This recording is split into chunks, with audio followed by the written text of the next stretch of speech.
এর আগে আমরা জেনেছি প্রতিটি অর্গানিক কম্পাউন্ড কার্বন আর হাইড্রোজেন নিয়ে তৈরি বলে এদেরকে আমরা হাইড্রোকার্বনও বলে থাকি। আজকে আমরা দেখব হাইড্রোকার্বন কত রকমের হতে পারে আর কি কি হতে পারে।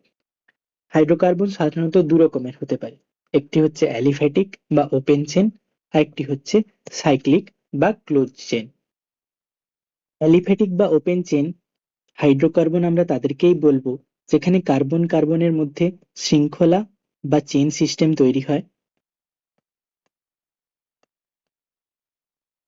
কিংবা কোথাও কোথাও আমরা ব্রাঞ্চও দেখতে পাই।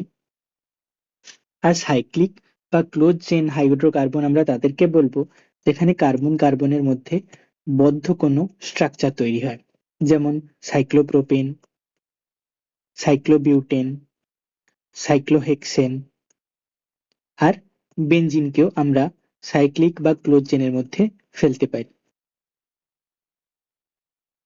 অ্যালিফ্যাটিক বা ওপেন চেন হাইড্রোকার্বন আবার দু রকমের হতে পারে, একটিকে আমরা বলতে পারি স্যাচুরেটেড, আরেকটিকে বলতে পারি আনস্যাচুরেটেড হাইড্রোকার্বন।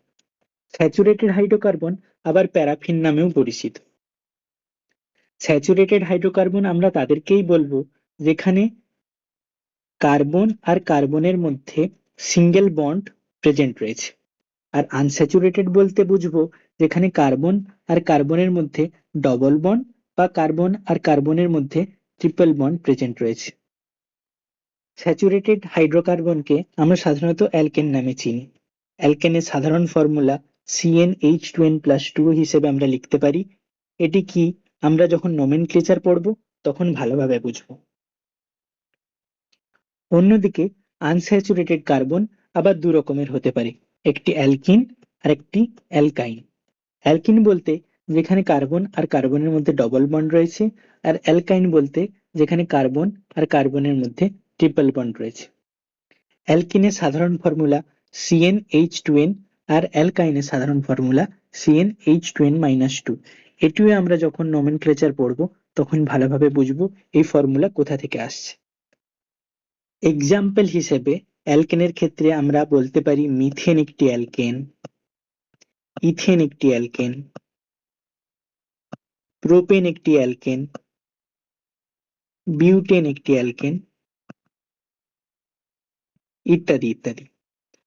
অ্যালকিনের এক্সাম্পল হিসেবে আমরা বলতে পারি ইথিলিন, বিউটিন, প্রোপিন। আর অ্যালকাইনের এক্সাম্পল হিসেবে আমরা লিখতে পারি অ্যাসিটিলিন।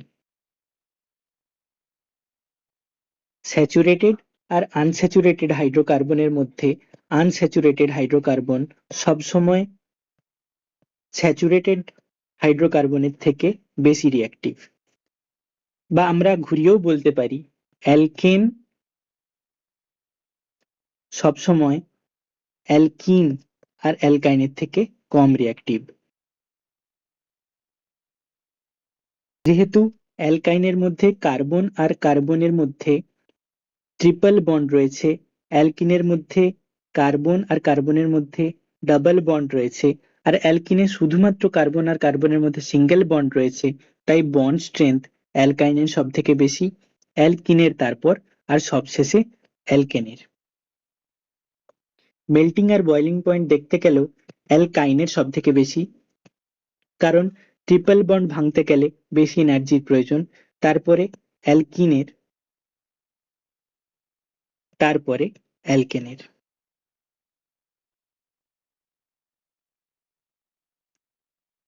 কিন্তু যদি কোথাও এই চারটি অ্যালকেনের মধ্যে মেল্টিং পয়েন্ট আর বয়লিং পয়েন্টের তুলনা করতে বলে, তাহলে মেল্টিং আর বয়লিং পয়েন্টের ক্রমটি হবে এইরূপ, কারণ এখানে শৃঙ্খলা বা চেন লেন্থ বেড়ে যাচ্ছে।